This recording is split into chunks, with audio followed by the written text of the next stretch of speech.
ब्राह्मण और सांप की कहानी। एक बार की बात है, किसी नगर में हरिदत्त नाम का ब्राह्मण रहता था। उसके पास खेत थे, लेकिन उनमें ज्यादा पैदावार नहीं होती थी। एक दिन हरिदत्त अपने खेत में एक पेड़ के नीचे सोया हुआ था। जैसे ही हरिदत्त की आंख खुली, उसने देखा कि एक सांप अपना फन फैलाए बैठा हुआ है।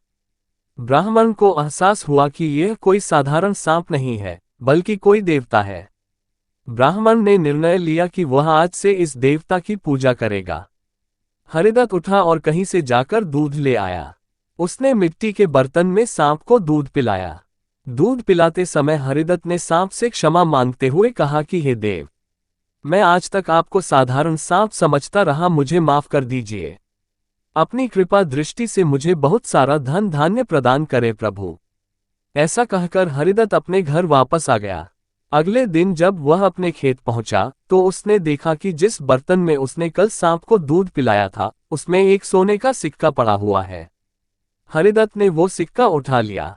अब हरिदत्त रोज सांप की पूजा करने लगा और सांप रोज उसे एक सोने का सिक्का देने लगा। कुछ दिन बाद हरिदत्त को दूर किसी देश जाना पड़ा, तो उसने अपने बेटे से कहा कि तुम खेत में जाकर सांप देवता को दूध पिला आना। अपने पिता की आज्ञा से हरिदत्त का बेटा खेत में गया और सांप के बर्तन में दूध रखाया। अगली सुबह जब वह सांप को दूध पिलाने गया, तो उसने देखा कि वहां सोने का सिक्का रखा हुआ है। हरिदत्त के बेटे ने वो सोने का सिक्का उठा लिया और मन ही मन सोचने लगा कि जरूर इस सांप के बिल में सोने का भंडार है। उसने सांप के बिल को खोदने का फैसला किया, लेकिन उसे सांप का बहुत डर था।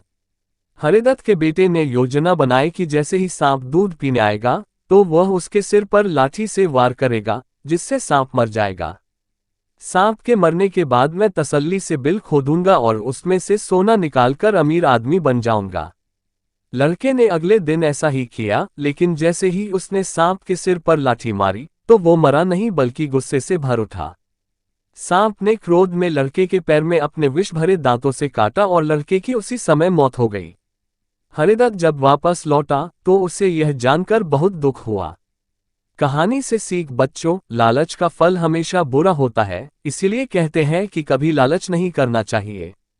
हमारे पास जो भी हमें उसी से संतोष करना चाहिए और हमेशा परिश्रम करते रहना चाहिए।